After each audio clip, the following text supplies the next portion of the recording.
Getting it cracking here on TexAgs Rewind, presented by T-Mobile, proud sponsor of this amazing show with an average host. Visit T-Mobile.com/acrossamerica to learn more how you can get value and coverage with T-Mobile. All right, so on the show today, Stephen McGee. That's Bullcrap. Not that he was on the show. He's great. But we had a little Bullcrap session there, and he always brings it. We love Stephen McGee. Logan Lee stopped by studio. It is now Aggie basketball time, guys, when we started talking about the game against TCU here this weekend. Emmanuel Miller going to be playing for TCU. Used to play here. You know that story. Around college football with our buddy Aaron Torres and Connor O'Gara. Saturday down south, we talked Heisman. We talked coaches' salaries. We talked it all. It is TexAgs Rewind. All right, Stephen, what is Bullcrap?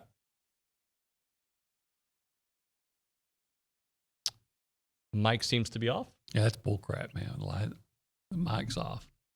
Yeah, that is Bullcrap. I was muted. You know, my love-hate relationship with recruiting and the rankings, and you know, it feels good though when you do have a top recruited class. I just feel like A&M always gets slighted in this department though. From a perception, first of all, like the OU kid decommits, commits to A&M, and then he gets dropped in his rankings immediately just because he went to A&M. That to me is why. The player hasn't changed at all. And then something that OB had written on TexAgs, I saw it the other day, and I think it's a great point, is this perception of why would an athlete ever want to go to A&M when he has the opportunity to go to Georgia and Alabama? And I think that's ridiculous as well. I mean, you have everything at your beck and call. I mean, you have top-notch facilities. You're in the SEC West. You have a great head football coach that's going to be here. You don't have turnover there. You have the opportunity to take a program that's currently mid-tier of the top 25 programs, let's say, and potentially take them to that top echelon and be a part of that change. I mean, what more could you ask for? So, hey, I agree that there's a lot of benefit of going to Bama and Georgia, programs that are proven, that develop football players well, and that get them drafted. And that should be the goal of every football player, but A&M can also do that. And it's not a knock against A&M that we're 8-4 this year. I think we're getting close to being a very special top tier program. I think TCU is a pretty good team. I don't know. I haven't watched a full game of them, but what I have seen, they've got some pieces. They struggle scoring at times. They only have two guys in double digit scoring. But I think it's going to be a tough matchup for A&M. Remind the audience what happened with Emmanuel Miller, because I feel like it kind of came up out of left field at the time, or no? I don't think it came out of left field. I think they always knew, the staff always knew it was a possibility with McNeely leaving and him having such a great relationship with E-Man's mom and family, and so I think they always knew it was a possibility. Even before they didn't renew Jamie McNeely's contract, I think They knew, hey, making this decision, we know that's a possibility. But it was something that they had to either live with or re-sign Jamie McNeely, and Buzz obviously thought that it would be better to move on. But he left. You know, they were headed to Minnesota for a little while. Mm-hmm. That kind of fell through. Came back to TCU. Whatever happened with that situation, but E-Man is on the team. He's their second leading scorer. He's their best rebounder. I think he's averaging 10 and 8, maybe 11 and 8 a game, 11 points a game, 8 rebounds. He's going to be a tough matchup for this team. This is going to be. I'm going to be interested. I'm interested to see who Buzz is going to throw at him and how they're going to rotate and what's going to happen.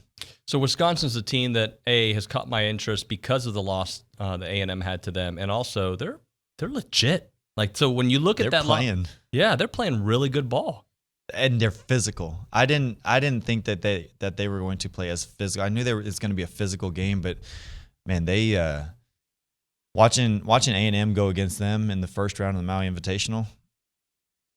A&M obviously threw the first haymaker. Mm-hmm. Making their first 6 out of 7 threes and getting up on a double-digit lead, but then Wisconsin came back, settled in, and played their style of game, controlled the tempo, was really physical in the post, out-rebounded. I mean, they're a better team than I thought they were going into that A&M game. It is all about what Bryce Young did this year, especially in the closing moments of the Auburn game and what he did against Georgia.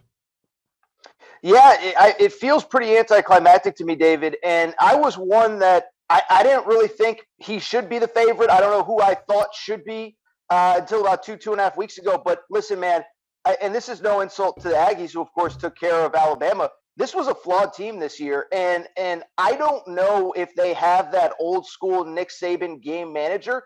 I don't think they're in a position to compete for a championship, let alone as the number one seed in the college football playoff. And to me, I really thought he won it. Really, last week was kind of the crowning moment. But the Auburn game, I mean, he made some plays late when the O-line wasn't blocking for him any better than they were in College Station.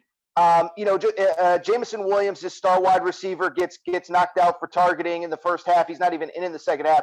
Bryce Young basically willed them to victory in that game. And that was where I really kind of recalibrated my whole thing with Alabama was this isn't a vintage Alabama team. This isn't one of the best teams that Nick Saban has had, but they got heart, they're tough, and they're led by that guy under center, Bryce Young. And so obviously after that, then what he does against Georgia, the defense that we all thought was, impenetrable, unbeatable, he maybe put together a blueprint for somebody else to beat Georgia, if not Alabama, to do it again. So it feels anticlimactic to me. Even at this time last week, I wasn't ready quite to give it to him yet. But I think after the last 2 weeks, if voters were responsible and held on to their vote till after the championship games, to me, again, it feels pretty anticlimactic that he should be the guy. So let's start off with an article that your buddy Matt Hayes wrote about the Power 5 inching to form its own college football playoffs. We've talked about it for, it kind of died down during the season, but this was certainly a conversation piece during the summer and the direction that we all believe college football is going. I guess start off with that, your thoughts on how, when, where, all that good stuff. Yeah, and Matt could speak on this more than I probably could, but it does kind of feel like we're getting towards a separation, despite the fact that Cincinnati now is in the college football playoff as the first Group of 5 team to do so, which, not to pat myself on the back too hard, but predicted that back in May. Just, throw that out there for all the wrong predictions I make. That one I actually got right. It does kind of feel like we're heading in this direction. And even in this era where we're talking about expansion and all these different things, the crazy thing is that Oklahoma and Notre Dame just had head coaches tell you, we see our ceiling here, and we're going to places where we feel like we can win national championships. And so if that's the case, and if there are only a few teams in college football that can actually win the national title, then what are we really doing here by opening the field to everyone? So it's going to be fascinating to watch this college football playoff play out, because history suggests that Michigan doesn't have a chance to win a national championship based on talent level. History suggests that Cincinnati doesn't have a chance to beat Alabama, much less beat Alabama and then Georgia or Michigan. So it's going to be really interesting to kind of see the way that this plays out. And if we do get a playoff that is heading in the direction of just the Power 5. I want to keep it with the Cincinnati-Alabama matchup for a second, because I see this as a real opportunity for Cincinnati. And B, does it really matter? I feel like how many teams have been blown out? People keep saying that Cincinnati better do something, but at the end of the day, how many teams have been blown out to Alabama in the first game of the college football playoff anyway? If you have a tweet sitting there in the drafts waiting for Cincinnati to fall behind 2 touchdowns and to pounce on the Bearcats, you're a loser. You just are. And tell me about all these other teams in the semifinal that have looked so good when they've gotten on that stage. Tell me about that time that Notre Dame won that semifinal game, because it didn't happen. Tell me about that time that Oklahoma won that semifinal game, because it didn't happen. We have this belief that for whatever reason, a Group of 5 team is just going to get there and get exposed. And even if they lose by 35, I don't care. It doesn't change the reality of what they did, which was exactly what we ask a Group of 5 team to do. Go on the road and beat a team that we respect. That is Notre Dame. Notre Dame didn't lose to anybody else. The only team they lost to was Cincinnati at home by double digits.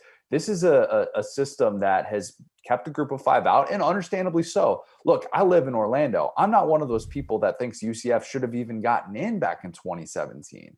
But Cincinnati did what we asked them to do, and they beat a quality Notre Dame team. And even if they lose to Alabama in that semifinal game, it's not going to change my opinion of them. The weird thing that people continue to neglect with this whole deal is like, hey, look, Oklahoma State was a half yard away from getting to the college football playoff. You know who's got more 4-star kids on their team? Cincinnati. You know who's going to have more kids drafted in the first 3 rounds? Cincinnati. But still, we talk about the group of 5 and we talk about Cincinnati because, hey, they've never done it before. And if you play East Carolina during the regular season, you can't go on to win a national championship.